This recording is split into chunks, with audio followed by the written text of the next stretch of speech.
From the halls of Philadelphia to the fields of Gettysburg, he taught us of great men who died so long before her.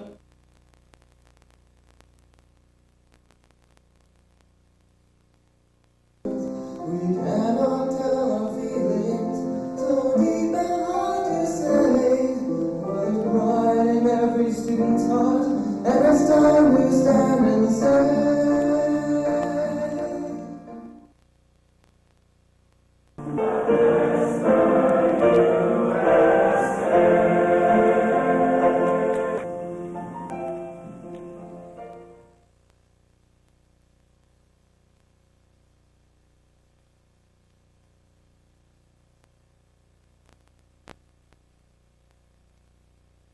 So I want to thank Mr. Chris Gigler, I want to thank Mrs. Pat Vassilaros and Mrs. Pat Klaus for seeing this project through to completion after Mr. Fritzinger became ill.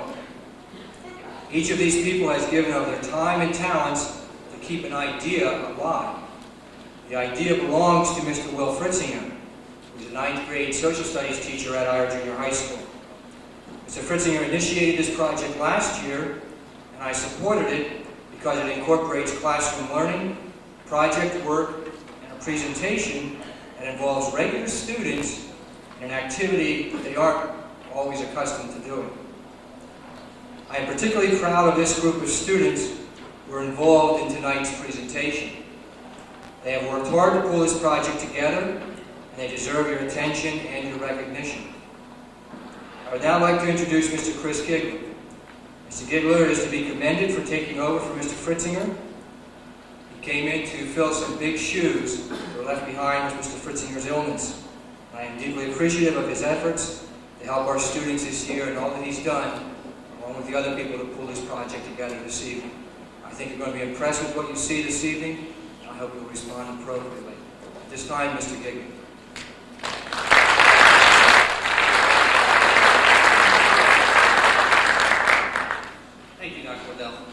I also would like to welcome all the family and friends, all of you who are here this evening. As was said tonight, this is the second annual Civil War Night. The idea of Civil War Night was created last year by Mr. Fritzinger, and he also had a lot of help with it last year from Mrs. Vassilaros. The program was really successful last year. They decided to try it again. What you will see, everything from the stage show to the cafeteria, is a product of the students' hard work. They did all the research that was involved. They researched the life of the typical soldier, the commanders, they looked into the foods, the culture, the songs, the dance of the mid-19th century. The material that they will present on stage was written by the students, with the exception of some of the songs. Also, when you go into the cafeteria, turn to the Civil War Museum, you'll see their project that was all created by the students. My role was just to simply make sure they did their projects, help them with their research, and just to motivate them a little bit. The brains behind the operation were Mrs. Pat Vassilaros and Mrs. Pat Klaus. They're responsible for directing and coordinating the whole stage show.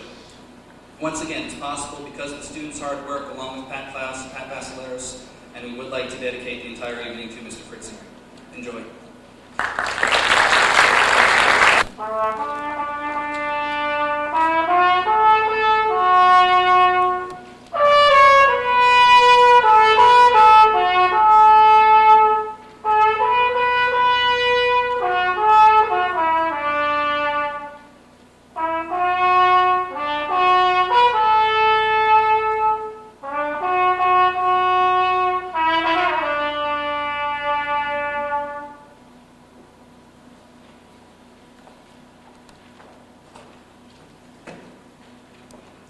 Tonight, ladies and gentlemen, we offer you history at its best. It is one thing to learn history from lectures, and another to learn it from reliving it. The Civil War was the only war where all the casualties were American. It represented the birth of the unified nation, but the death of an old-fashioned way of life. There were people, our ancestors, who lived, sang, cried, danced, and felt just the same as we do. Our class has researched battles, generals, music, dance, clothing, food, and emotions from the Civil War time. So please sit back and enjoy history at its best.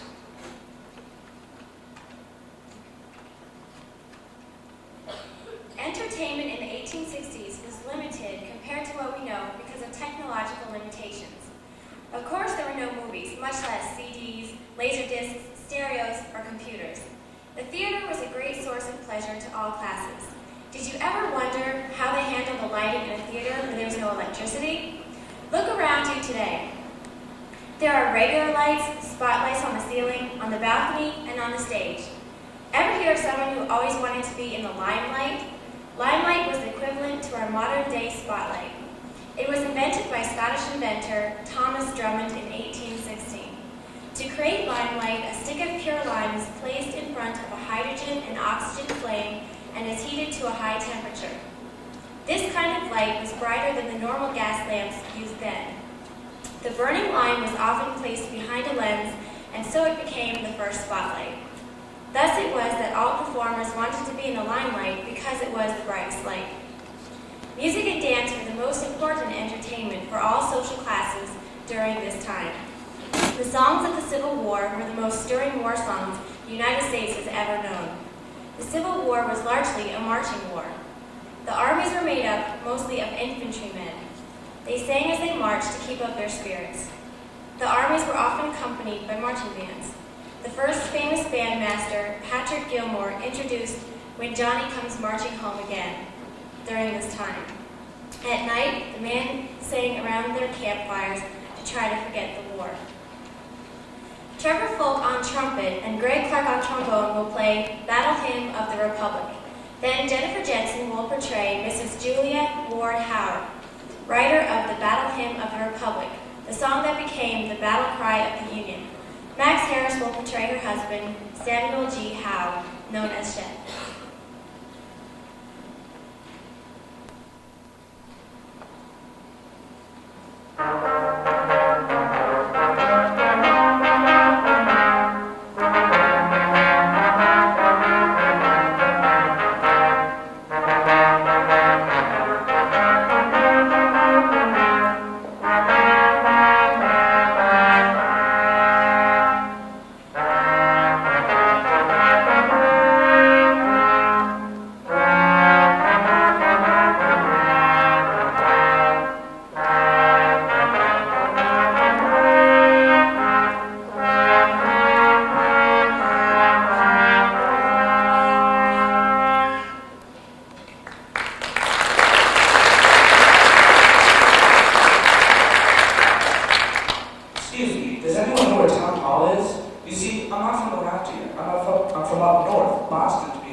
and of course the domeless capital. There were also many mounted soldiers riding ceaselessly up and down the streets as a constant reminder to us of the war that threatened the security of Washington and of the Union as well. On November 18th, we were invited to attend a grand review of the troops that had been reviewing at Munson's Hill. We rode out accompanied by the Andrews and Mr. Clark. While we were engaged in watching the maneuvers, the Confederate forces suddenly attacked. We and all the other sightseers were forced to return to Washington at once. The ride home was long and tedious, for the road was filled with carriages and troops. To help pass the time, we began to sing familiar army songs, one of which was John Brown's Body. This was a favorite of many of the soldiers, so their voices were heard joining in at the chorus. Mr. Clark then turned to me and suggested that I should write some good words for that stirring tune. I replied that I had often wanted to do this, but had not as yet found in my mind any leading toward it. That night I went to bed as usual and slept soundly. I awoke in the gray of the morning twilight, and as I lay waiting for the dawn, the long lines of the desired poem began to twine themselves in my mind. Having thought out all the stanzas, I said to myself, I must get up and write these down, lest I fall asleep again and forget them. So with a sudden effort, I sprang out of bed and scrawled them, almost without looking at the paper. I remember the sight from the train window of the troops on the outskirts of Washington, waiting to defend the Union cause. Having completed my writing, I returned to bed, thinking, I like this better than most things I have written. This is how the battle hymn was written, line after line rolling out as I scribbled in a half-light. I often wrote poems this way, rising in the middle of the night, leaving the lamp outlit so I would not wake the baby which slept by my side. I would have forgotten the words by morning, like a vanished dream. But they were always waiting for me on some scrap of paper, just waiting to be recopied. I submitted my new poem to the Atlantic Monthly in December. They had previously printed various essays and poems of mine. In February of 1862, they printed it, and I received $5 for it. Many people praised and honored me for the tremendous job done. Those words that had rolled out so easily from my mind onto that paper in Willard's Hotel were now being sung all over the country and were known as the Battle Hymn of the Republic. Chev, Yes, won't you sing it with me once more? I'd love to. Mine eyes have seen the glory of the coming of the Lord. He is trampling out the vintage where the grapes of wrath are stored. He has loosed the faithful lightning of his terrible sword. His truth is marching on. Glory, glory, hallelujah. Glory, glory, hallelujah. Glory, glory, hallelujah. His truth is marching on. He has sounded forth the trumpet that shall never call retreat. He is sifting out the hearts of men before the judgment seat. Oh, be swift, my soul, to answer him. Be jubilant, my feet. Our God is marching on. Glory, glory, hallelujah. Glory, glory, hallelujah. Glory, glory, hallelujah. His truth is marching on.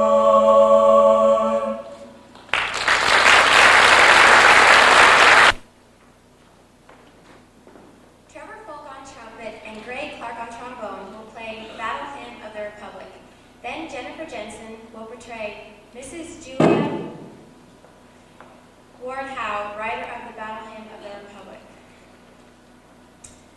Shenandoah, played on trumpet earlier by David Vassaleros, is a favorite love ballad from Virginia. Johnny Has Gone for a Soldier by Melissa Lord is an old Irish folk song. Many of the Northern troops were Irish immigrants and brought their music with them.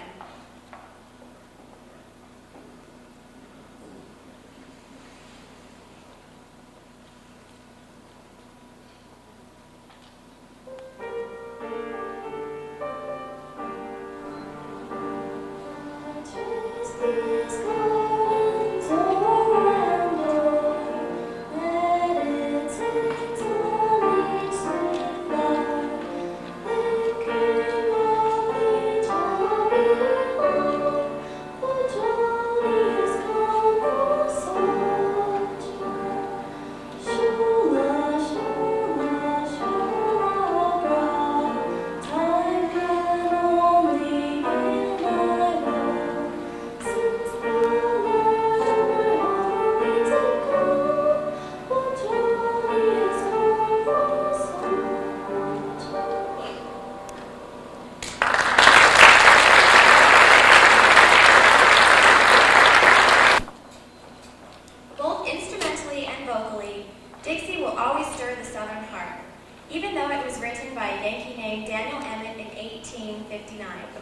When President Lincoln heard of Lee's surrender at Appomattox, he stood on the steps of the White House before the jubilant crowd. Lincoln was asked what song he would like the band to play. He said, "I always thought that Dixie was a grand song." Melissa Lord, Kelly Kress, and Nate Lombardi singing, and Trevor Folk on the trumpet will now perform Dixie.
Before he died.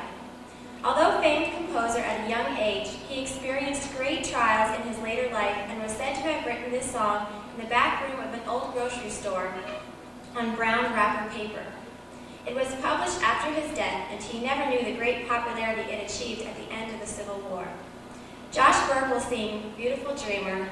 He will be accompanied on the piano by Mrs. Patrice DeCarney.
dancer is also the best warrior, perhaps the South should have won the Civil War. Dancing was considered a required social grace of Southern gentlemen and ladies. Dances include the waltz, reels, polkas, and mazurkas. The 19th century saw the formal social dance of the 18th century, like the minuet, give way to similar forms like the waltz, polka, and mazurka. Tonight you will see the Virginia Reel, performed by Alice Anglin, Tim Ardner, Toby Cobb, Matt Barlett, Megan Burkert, Matt Deal, Tiffany Gallo, Katie Reese, Chrissy Snyder, and Scott Townsend. Thank you.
word meaning truck, carriage, or cradle.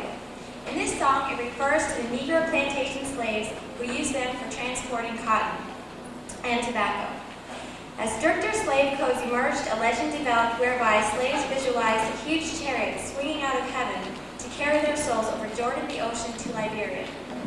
Swing Low, Sweet Chariot was born in the heart of Sarah Hannah Shepherd of Tennessee in 1847. Mrs. Shepherd was sold as a slave, and the day of separation from her baby was approaching. She vowed to throw herself and her baby into the Cumberland River rather than be a slave in Mississippi. 25 years later, the prophecy came true. Her baby, Mrs. Ella Shepherd Moore, enrolled in Fisk University and joined the original Fisk Jubilee Singers. She toured as their pianist and appeared before royalty in England and Germany. In 1878, she began a search for her mother. She found her and brought her to a beautiful home to live out the rest of her days. Stephanie Griffin and David Basileros will now sing Swing Low, Sweet Chariot, accompanied on the piano by Helen Beta.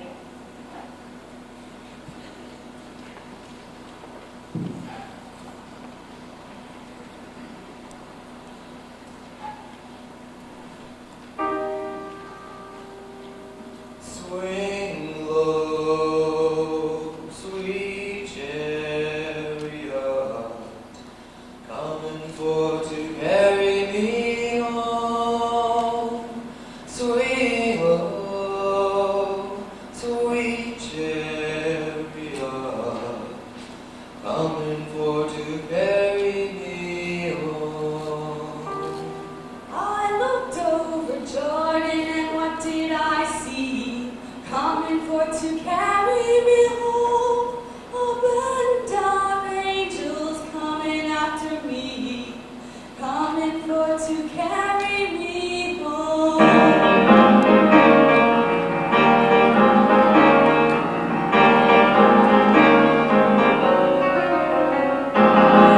Swing low, sweet chariot, coming for to carry me home. Swing low, sweet old chariot, coming for to carry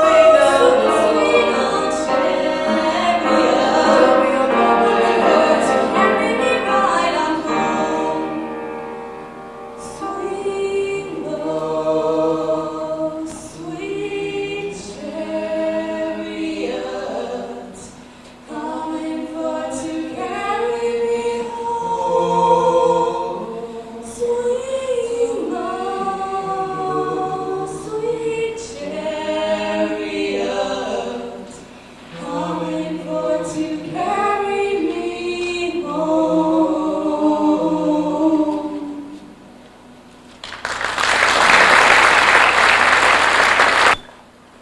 The Polka Mazurka, performed by Karen Babb, Chris Bechtel, Megan Burkert, Amber Hartman, Kelly Kress, Mike Morrow, Joy Roberts, Ryan Hofford, Nevin Schuig, and Dave Basileros.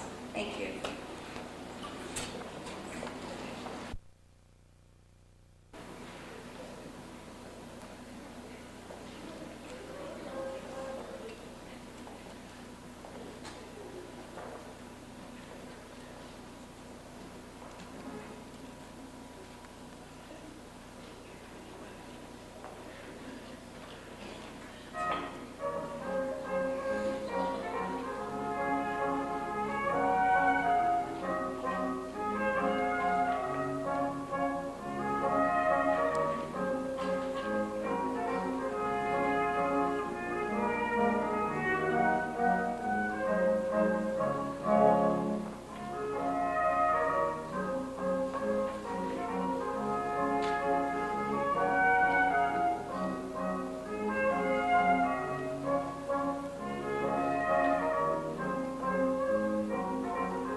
War replicas of women's dresses and men's uniforms and civilian dresses. We are very grateful to Mrs. Barbara Berger and Mrs. Pat Matthews for allowing us to wear these for us to learn of women's and men's clothing of the past, just as today.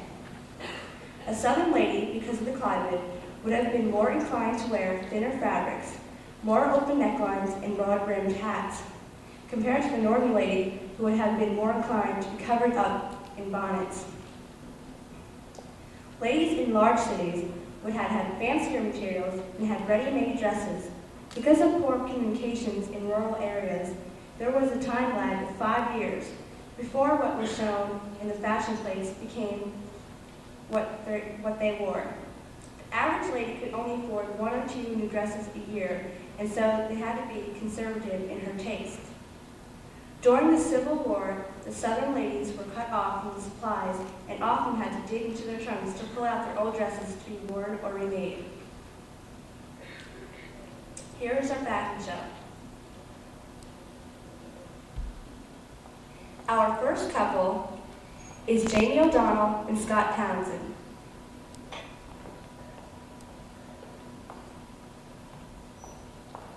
Jamie is portraying a Northern lady wearing a 2-piece linen tea dress. The skirt has unique geometric overlays trimmed in indigo ribbon. Underneath the skirt is a 4-hooped crinoline. The bodice is of matching material and is also trimmed in indigo ribbon.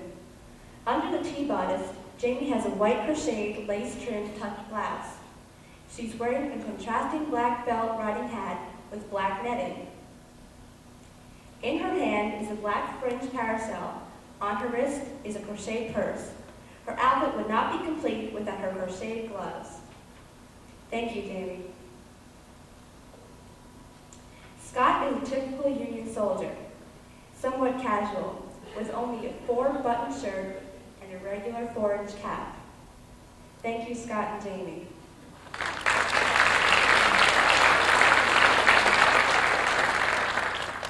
Our second couple is Dee Marsh and Matt Barlow.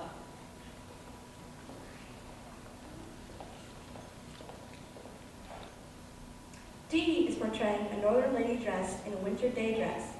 The skirt is a striped red and black wool with a matching fichu. Underneath the fichu is a white cotton blouse trimmed in black attached.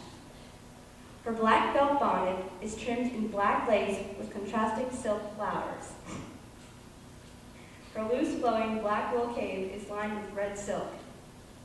Under her skirt is a 4-hooped crinoline and black high-top lace shoes. Thank you, Dave. Matt is a typical Union soldier in a Union fatigue uniform. On his head is a McDowell-style 4-inch cap. He is wearing a 4-button shirt and a sack coat with sky blue trousers. Thank you, Dee and Matt.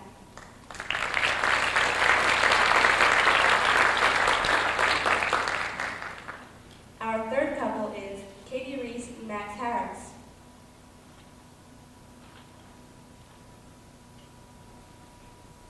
Katie is also portraying a Northern lady in a typical summer day dress.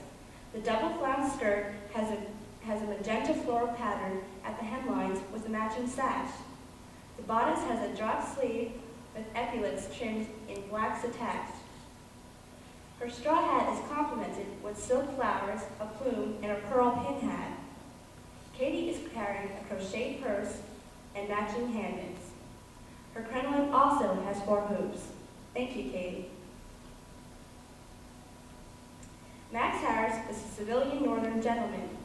He's wearing a black frock coat with matching trousers and a white tucked shirt and a black bow tie.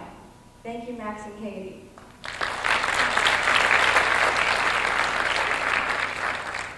Our fourth couple is Alice Anslin and Nathan Lombardi.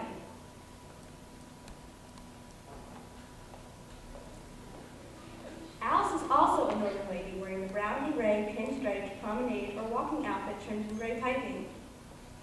Her bodice has drop sleeves with epaulets and gray cotton undersleeves. She is wearing a straw hat with silk flowers and black high-top lace shoes. Her crinoline is a double hoop. Thank you, Alice. Nate Lombardi is a civilian northern gentleman who's wearing tails and wide lapels. Thank you, Nate and Alice.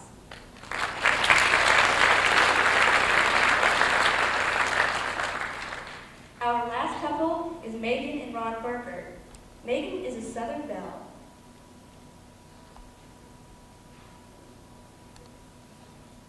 Megan is a Southern belle wearing a silk ball gown taken from Goody's Lady Book of 1860. Her off-the-shoulder low-cut bodice is trimmed in layers of antique lace.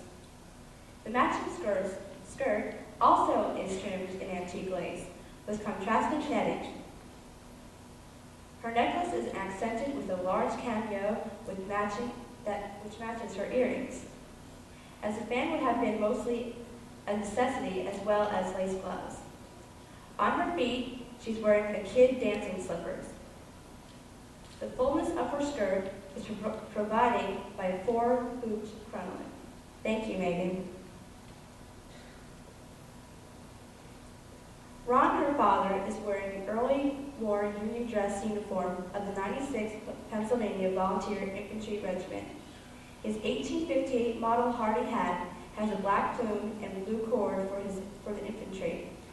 The frock coat has 9 buttons and brass scales.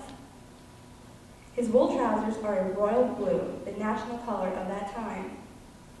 On his legs are white gaiters or leggings, and on his feet are large leather brogans with leather laces. The outfit is complete with his white dress gloves. Thank you, Ron and Megan.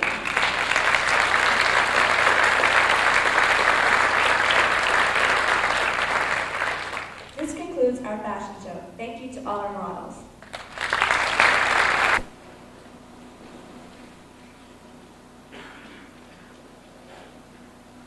Winning the prestige and affection of thousands of Union soldiers for her nursing abilities during the Civil War, Clara Barton went on to become the first president of the American Red Cross.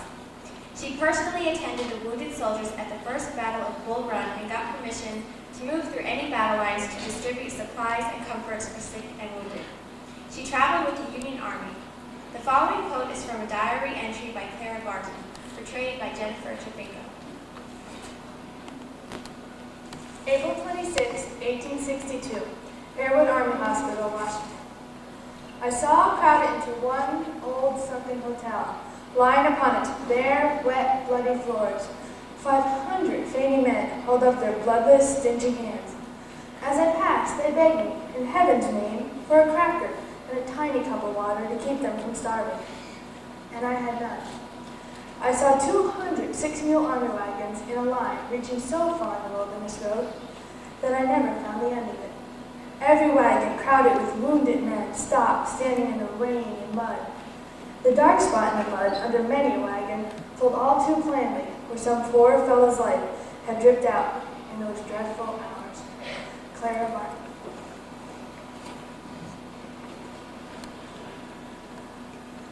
Mary Chestnut was a Southern woman who captured the happenings of the Civil War and their impact on her beloved South and recorded her feelings in her diary so that we now can hear her own words, dated on April 26, 1862, the same date as Clara Barton's entry. One woman from the North, the other woman from the South, different but somehow the same.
By John Wilkes Booth at Ford's Theater in Washington, Washington, D.C. The shot rang around the world. The kind, forgiving man who would have bound the wounds of the South and headed the nation was gone. The nation would suffer greatly, but no one would suffer as much as his wife, Mary Todd Lincoln. For her husband, she had renounced her Southern heritage and was cut off from her family. For her husband, she had suffered as he led a nation divided among great personal slander to herself. But her great devotion to him was unequaled. Megan Burkert will portray Mary Todd Lincoln, recently widowed, as she reads a letter to a friend after Lincoln's death.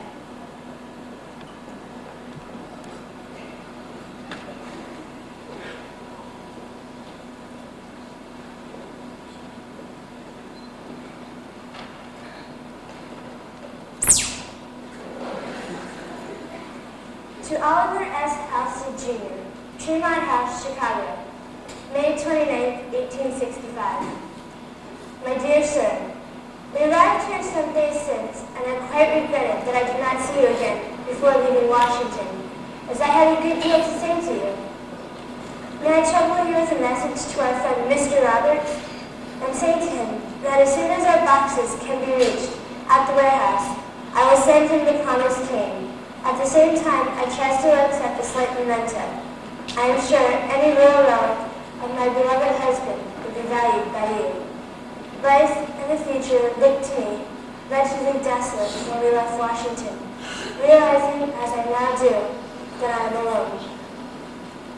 My all, my husband, gone from me. The agony is insupportable. If I was not aware that my precious boys depended upon me for their happiness, I would pray our Heavenly Father to remove me from a world where I've been so bitter a sufferer.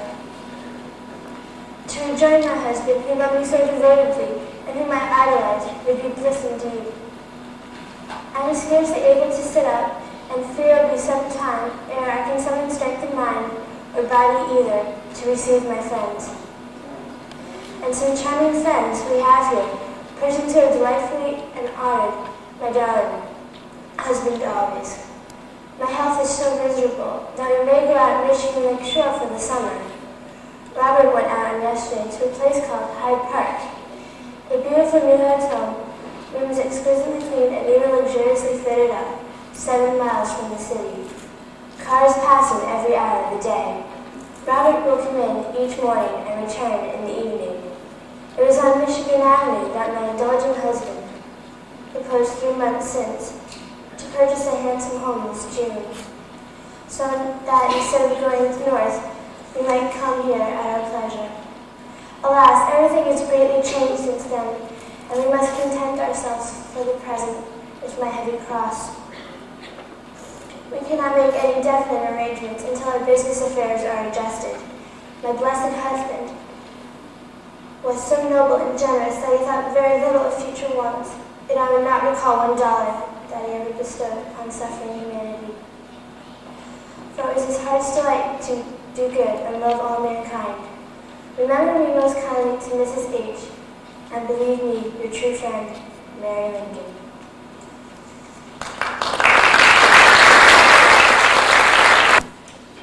John C. Calhoun served in the House of Representatives and Senate as Vice President, Secretary of State, and Secretary of War. His home state was South Carolina. Although John Calhoun died in 1850, he had a great influence on the beliefs in the South, which led to the Civil War. Calhoun had no wish to destroy the Union, even though he was author of the states' rights theory, which declared that no state was bound by a federal law which it believed was unconstitutional. He led to the southern states' eventually secession from the Union. Harry Miller will portray the Honorable Senator John C. Calhoun from South Carolina. Good evening, folks. How y'all doing tonight? I'm the great nullifier, the father of secession or Confederacy. But y'all can call me John Calhoun. I'd like to tell y'all a little story about myself tonight. See, I'm a retired lawyer from South Carolina. Back when I first got involved in the government, I was James Monroe's Secretary of War, and then later I became Vice President for Andrew Jackson and John Quincy Adams. Later on in my life, I mainly settled down in the Senate and mainly focused on states' rights. That's pretty much about my background. Now, I'd like to tell you a little something about what I think is really important. That's my theory of nullification. See, when I was vice president for Andrew Jackson, he created the Tariff of 1828, or as you may know it, the Tariff of Abominations. This put a high tax on American manufacturing. The North was all for this, but the South didn't like it at all. So I created the theory of nullification, which claimed that any state had the right to void any federal laws that it basically didn't like. Well, the government wasn't too happy about this, so Henry Clay from the North got together with me and we created a compromise for this theory. Y'all have been great listeners tonight, and I hope I've taught y'all a little something about myself. Thank you.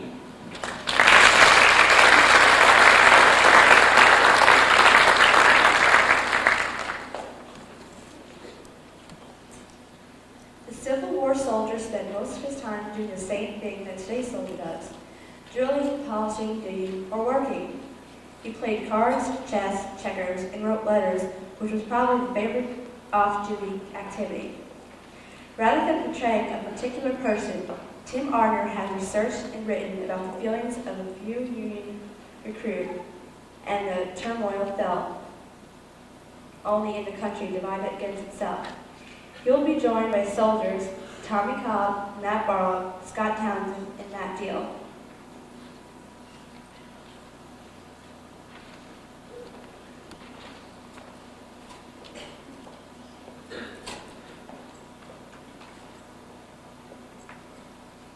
Hi.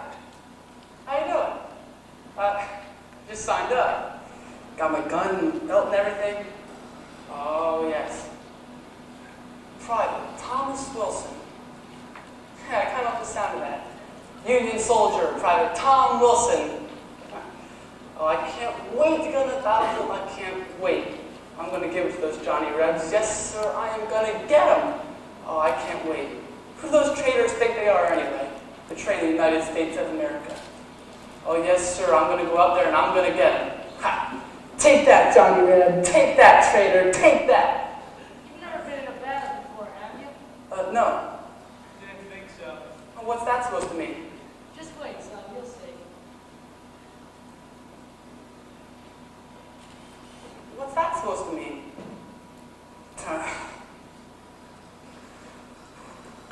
You know, my brother, he ran away and joined the rebels. Can you believe that? He ran away and joined the traitors. He betrayed the United States of America, my country, and he betrayed my family. You know, the day he left, Pa cried. He was crying. I never seen him cry before, but he was just sitting there sobbing. I can't believe my brother did that. Oh, I'm gonna get my brother. Yes, sir, I'm gonna get him. Ha!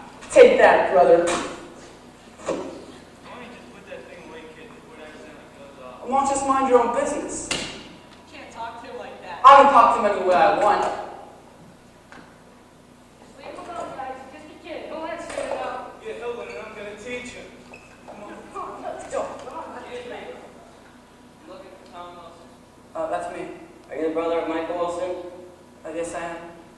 It is my duty to inform you that Lieutenant Michael Wilson of the Confederate Army has been shot and killed at Fort Donelson, Tennessee. Here's his uniform. I'm sorry. I'm really sorry. Sorry.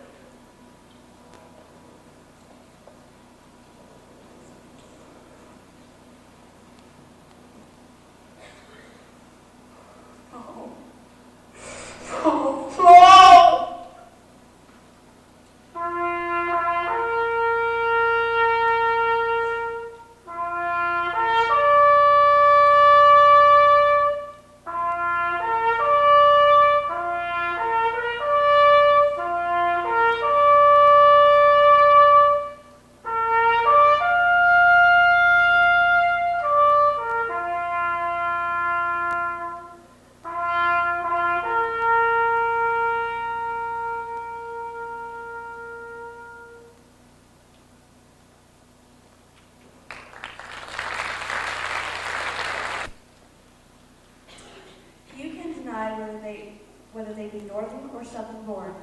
Respect and honor given to General Robert E. Lee. The Southern general was known for his honor, manners, and humility. President Lincoln had offered Lee command of the Northern armies at the outbreak of the war. This man, after a sleepless night filled with prayer and anguish, declined, saying that he could never pick up a gun against anyone in his family, even though his heart was with the cause of the North. Matt Michaud will now portray William Brooks and aide to General Robert E. Lee. Thank you.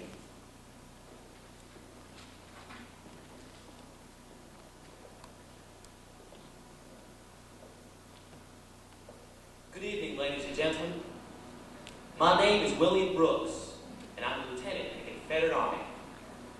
I fought bravely in many battles and given much of myself for my one true love, the Southern country.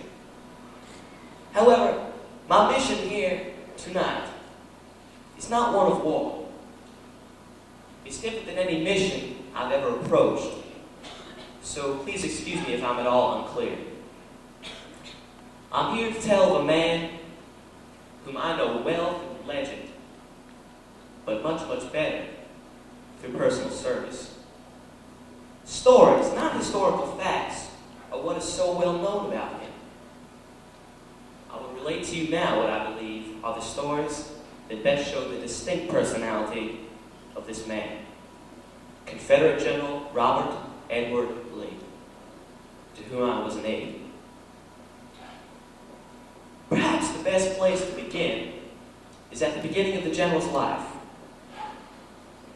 He was born January 9th, 1807, reared in the south of the United States, his roots firmly planted in Virginia. He graduated West Point Military Academy, joined the United States Army, fought bravely along the Texas frontier, and was decorated accordingly. Around the 1850s, a series of issues, only the most obvious being slavery, caused a split through the heart of our great nation. It was the beginning of a civil war, North against the consistent South. Brother took up arms against brother. President Lincoln offered Robert E. Lee the highest position an officer could have, General of the Union Army of the North's fighting forces. However, Mr. Lee was from the South, and he was so torn. How could he give up a post like this? But how could he betray his homeland?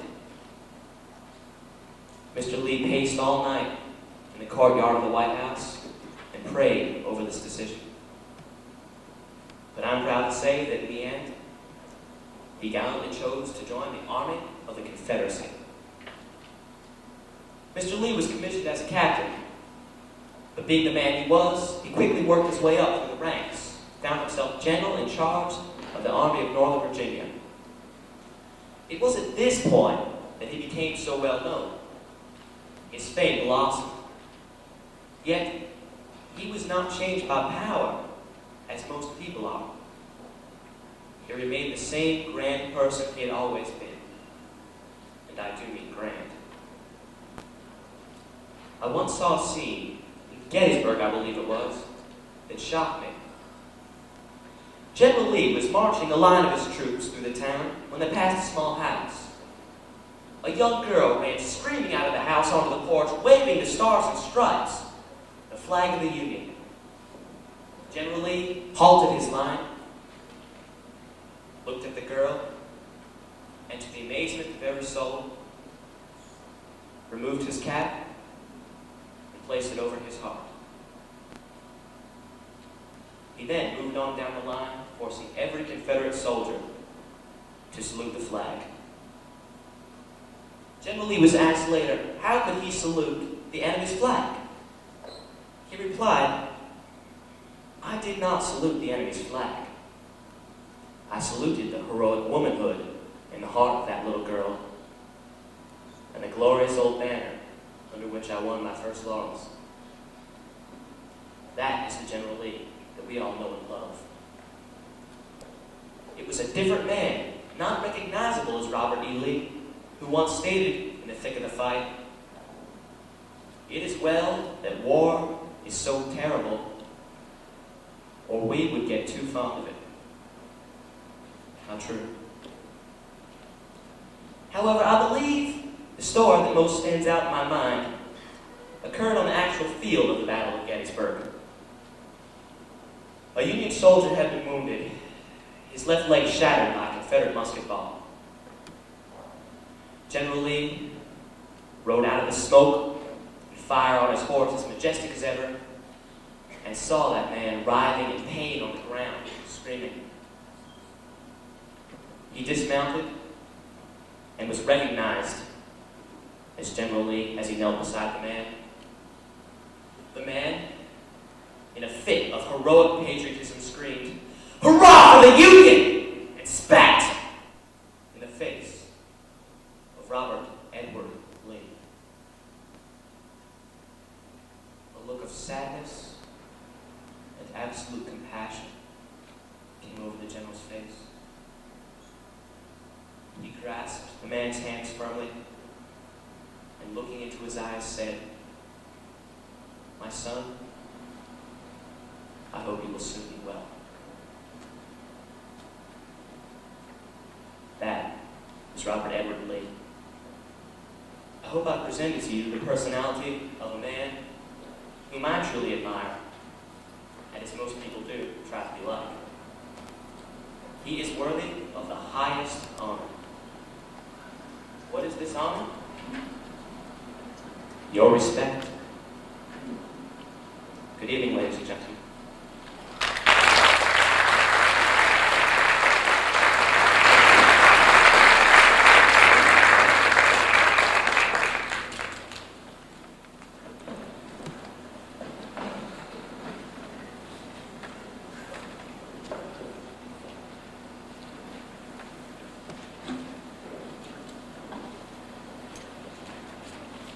As you go to the cafeteria for refreshments, you will find some foods you may not be familiar with. In the North, wheat could be imported or grown easier, and so wheat rolls were common. These rolls were made from scratch by our Civil War baking committees, as was the strawberry jam. Snickerdoodles were brought to America by the Dutch and were a favorite cookie in the northern states. The South is represented by a sweet nougat cookie called a Creole Kiss from New Orleans, similar to divinity. The South's main grain was corn, and so cornbread, corn mush, corn pone, and hush puppies became favorite dishes. There are some cornbread muffins to also taste.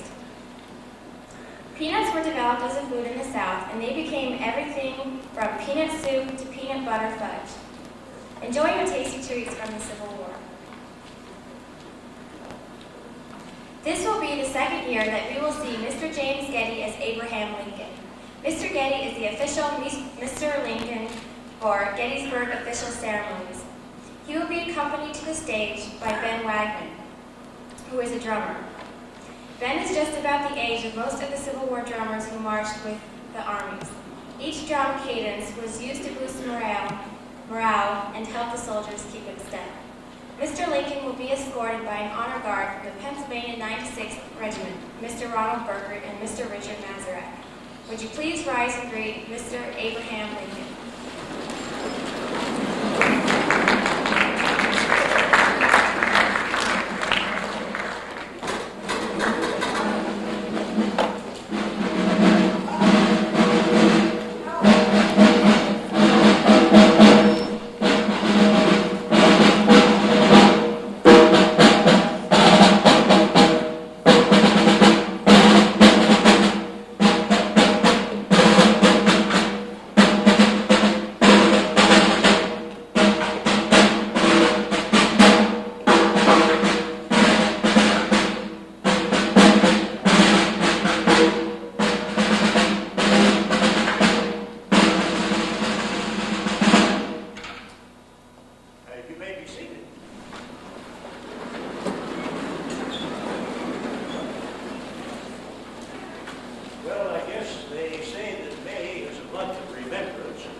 Some of the music that I heard tonight, and while neither Mrs. Lincoln nor myself were musicians, we certainly have an appreciation for good music, certainly Stephen Foster's music. I can remember that I always thought I had it one up on General Grant. I was with the good general down at City Point. We were reviewing his troops late in the war, and George Ives' band marched by, and they were playing the Stirring March. The hair just stuck up on the back of my neck, but I looked over at the general. He was jumping away at the little cigar butt. I nudged him a little. I said, General, you've heard some fine music during the war. What seems to be your favorites? He said, well, Mr. Lincoln, I only know 2 songs. One of them is Yankee Doodle. He thought a minute, and he said, and the other one isn't. So I really thought that maybe I had more of an appreciation for music than the good general. It was on a May night or May day in 1858 that I was nominated by the Republican Party out in Illinois to run for Senate against Stephen Douglas. I would run against him in November, of course, and it was then that I took a stinging defeat. I guess life is made up of victors and defeats. Sometimes after a defeat or a tragedy, we can all stop and pull ourselves out of any further race. But if the cause is great enough, maybe you want to try to go on. I think that I felt just exactly that way. I had won the popular vote race for Senate in Illinois, but at that time the vote was contained within the state legislature. And in Illinois, minority was always the Republican Party. So there were 54 Democrats and 46 Republicans in the State House in Illinois, and even though I won the election, Stephen went back to Washington. Stephen Douglas would be the incumbent going back by that very count, 54 to 46. But I didn't let that defeat get me down too much. I could have talked back to myself about other defeats that I had, one for running for the Illinois State Legislature in 1832, but I bounced back after that. But maybe the most important defeat in my life could have happened, maybe self-imposed, when I was in my formative years. I lived in Indiana with my father and my mother and my sister Sarah. My stepmother had died. My mother had died when I was 9, but my father remarried, and then I had a stepmother. We got along right well. But I would say this, that my father, good man that he was, who taught me a lot about responsibility, didn't have any education for himself, and he wasn't too sure that he was interested in his son having any either. He thought that I could stay on the farm, when he would die, I could work my muscles a little more, take over that farm, and then 20, 30, 40 years down the road, they'd dig a hole and put me in it. You never heard of Abraham Lincoln. But I made that judgment on my own when I was in my formative years. My father, because he couldn't read, he couldn't write, was going to be one thing all his life. There's a 4-letter word, P-O-O-R. Never knew anybody who wanted to grow up and be that. So I thought if I was ever going to escape that poverty cycle that he was locked in, he was going to have to be through some education. So I set about to get all of it that I could. Got to school whenever I could. Went to a log cabin school, probably a distance from the stairway to myself, from the first curtain out to about the first row. Never saw more than 8 children there. Always a man for a teacher. Women weren't teaching out on the frontier at that time. Parents would look around for some gentleman coming through the area from back in the east, maybe Baltimore, headed west to get land for himself. And if they thought he had some learning, they'd coax him to stay there for a while and be the teacher. They'd say, well, we're too poor, we can't afford to pay anything, but if you'd stay here for 2 months and be the teacher, we'll see that you do receive food every day. We'll even keep you in one of our cabins so you'll always have a place to sleep. But I don't rightly know how much food was ever given to any one of those poor men. Why, one afternoon, just as we were ready to leave the school, the teacher gathered those 7 or 8 students around him. He looked up and said, tomorrow morning, students, I'd like to have each one of you bring an egg to school, and then I can show you just what Columbus thought about the earth being round. He waited a minute. He said, of course, if you can't bring an egg to school, you suppose you could bring some bacon. I was thinking to get a little hungry. Well, that's the type of schooling that I had to contend with, but I was ever so eager to get all the education I could. read my Bible. My father owned one book, and that was the Bible, but I would borrow other books. Eventually, I read enough law books that out on the frontier, I could make myself into a lawyer. And that's what I did in my early years, in my 30s. I was an attorney out in central Illinois. But then, of course, I got into politics. I won some elections. I lost some elections. But in 1854, when Stephen Douglas said we ought to let slavery move into the Western territories, I took a stand against that. And 4 years later, I was the one who challenged him for his election, his re-election to the Senate in 1858. I lost that election, but I had the courage to come back and try it again 2 years later, only that time as a presidential candidate. You see, our country was so divided in 1860, 10 southern states wouldn't allow my name to be placed on the ballot because of the stand I had taken on slavery. So I found myself pretty much a northern candidate. I would be grateful to the state of Pennsylvania because they voted for me in 1860. Now, in 1860, there were 3 presidential candidates. The Democrats had pretty well divided. Northern Democrats would vote for Stephen Douglas, but Southern Democrats said he's not our champion on slavery expansion after all. We are going to run the current Vice President, John Breckinridge. 2 Democrats would race for the White House. Think of how that would affect their party vote. In fact, another candidate by the name of John Bell came in on what he called the Union ticket. So we really had 4 presidential candidates in 1860. Lincoln, Douglas, Breckinridge, Bell. When they counted all the votes, I had 40%.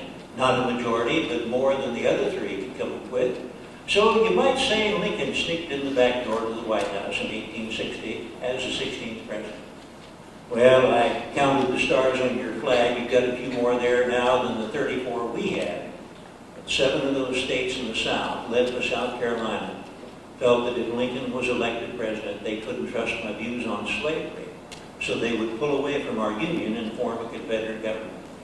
That's exactly what they did.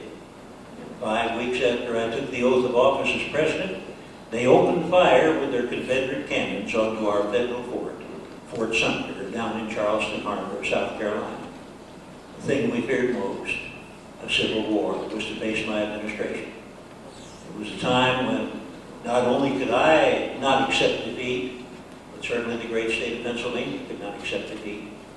Pennsylvania sent so many men. In fact, over their quota, they established the Pennsylvania Volunteer Regiment, a total regiment of men supported by the state itself, in addition to the men that the government had called for. We would have a war that would last for 4 years. 620,000 were killed. They were Northerners. They were Southerners. They were all Americans. Another 1.5 million came home wounded or having picked up some terrible disease in one of our prison camps. So of the 31 million people who lived in America at the time of the war, more than 2 million were direct casualties of that war.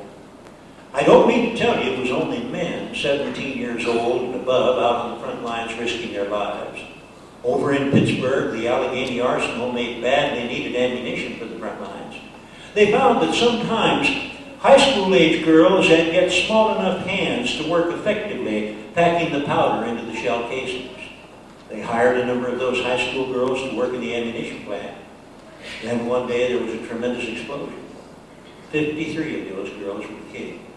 So our Civil War found a way to bring its tragedy to our society in places other than just the battlefield. But when one talks about a battlefield, I think the turning battle occurred right here in Pennsylvania. Over in Gettysburg on the first 3 days of July in 1863, that terrible battle took place. And I really thought that would mean that the war would be over soon. But more time would go by, 20 months, and I would be faced with a re-election. Would I win or would I be defeated? You see, many people in the North were tiring of the war, and the South in 1864 was not going to have an election. They had appointed Jeff Davis for 6 years, but the North, the federal government, the real government, must have an election to show the world that this government of the people by the people and for the people, could operate on its normal procedure of government even in the time of the Civil War. 1864. Well, I appointed a new commander by the name of Ulysses Grant. He hated defeat as much as I did. Oh, he might not always win, but he certainly could make the most of a situation and not turn what seemed to be a stalemate into a defeat. He managed very well at the Wilderness and then Spotsylvania. Neither one were wins in Virginia, but instead of coming away from those battle areas and coming back north towards the capital of Washington, he would parry off and move to his south, moving down on Lee's right to Grant's left. And it was when, on this very day, the 26th of May in 1864, that General Grant was beginning to leave Spotsylvania. Not a winner, but proving not to be a loser, not giving up. And he would get down to Cold Harbor, where he would be joined by this wonderful 96th Regiment from Pennsylvania, a group which mustered in August of 1861, came mostly from Schuylkill County, a neighboring county of yours. And there they would fight at Cold Harbor before getting Lee into the trenches around Petersburg. Well, 1864, May, June, July, 2 months later, jubilarily, a fine general for Robert E. Lee took a chance and came north from the trenches around Petersburg. He came up the Shenandoah Valley and he threatened to burn Hagerstown and Frederick, Maryland, before coming into Washington. And he approached Washington through Monocacy Junction. And I called for help to General Grant. And he sent the 6th Division, which would include this 96th Pennsylvania group, sent them by ships up the Chesapeake and moved them into position in Washington up the Potomac in time to stop Jubilee from sacking the capital of the United States of America. All this 1 year after the Battle of Gettysburg. Probably the efforts of these men represented here tonight with me and the fine 6th Corps and determination of General Grant helped get me reelected in 1864. Sherman's work, Mobile Bay, taking by Farragut, all of that added to it. But it was a thing where we were not able to accept defeat on that occasion, and we managed to save the country and to get me reelected. That May, 1864, just at the time that Grant was making his move, found a wonderful thing happening in Pennsylvania, over in Boalsburg, over to our west and a little north. The sister of Dr. Hunter, Reuben Hunter, knowing that her brother had died as a physician in the military, he was on duty at a hospital in Baltimore, and he had saved a number of people's lives from yellow fever, but he had succumbed to the disease itself. Another lady who had lost a relative by the name of Amos Myers on the 3rd day of the Battle of Gettysburg went to visit their graves in Boalsburg, and they thought how wonderful it would be if the people of our city would come together next year in May and honor all of the men who had died in this war. So the establishment of Memorial Day, which you will be celebrating next Monday, started right here in Pennsylvania as an effort to extend the belief that we owed something to the people who had gone before us and saved this great land. For students in schools at this time of year, obviously they think of it as a time for remembering soldiers, sailors, Marines. But to me, I could remember at that time those people who had made the country great and made my life great. My father, my mother, maybe a nurse like Clara Barker, maybe an outstanding and dedicated teacher, maybe a physician, maybe a doctor, maybe a lawyer, maybe a housewife next door who did kind things for the children in her neighborhood. All of these things Memorial Day would mean, and it would be on a May Day in 1864 that it was thought of right here in Pennsylvania. I think that I must have had those feelings in mind when, as a grateful president re-elected, stood before a crowd in Washington on March 4th, 1865 to make my second inaugural. The war was about over, but the better angels of our nature now must stand forth and extend the hand of friendship to Robert E. Lee's men and to all the civilians and citizens of the South, because the animosities would have to be dropped and we would have to pull our country together. So here's what I said in concluding my second inaugural, and words maybe that would be appropriate for next Monday also. With malice for none, with charity for all, with firmness in the right as God grants us to see the right, let us strive on to finish the work we are in, to bind up the nation's wounds, to care for him who shall have mourned the battle, and for his widow and his orphan, to do all which may achieve and cherish a just and a lasting peace among ourselves and with all nations.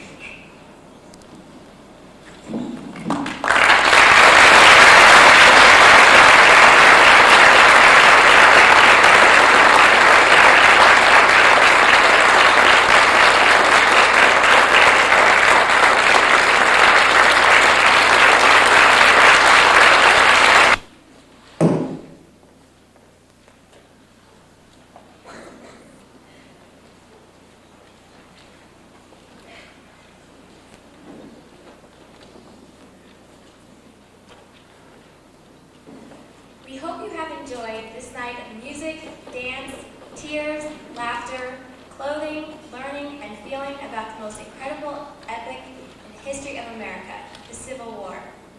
Please join us for a President's reception in the cafeteria for refreshments and to see the students' projects on the battles and generals and to meet Mr. President Lincoln. Also, in the other end of the cafeteria, Mr. Mazarak has a display of Civil War relics and will answer any questions you have about life as a soldier. We dedicate the next song to you, Mr. Fritzinger. The first verse is from God Bless the USA by Lee Greenwood, and the second verse has been rewritten to honor a great man and a great teacher, Mr. Willard Fritzinger.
From the halls of Philadelphia to the fields of Gettysburg, he taught us of great men who died so long before our birth. We cannot tell our feelings, so deep and hard to say. For there's pride in every student's heart, and it's time to stand and say.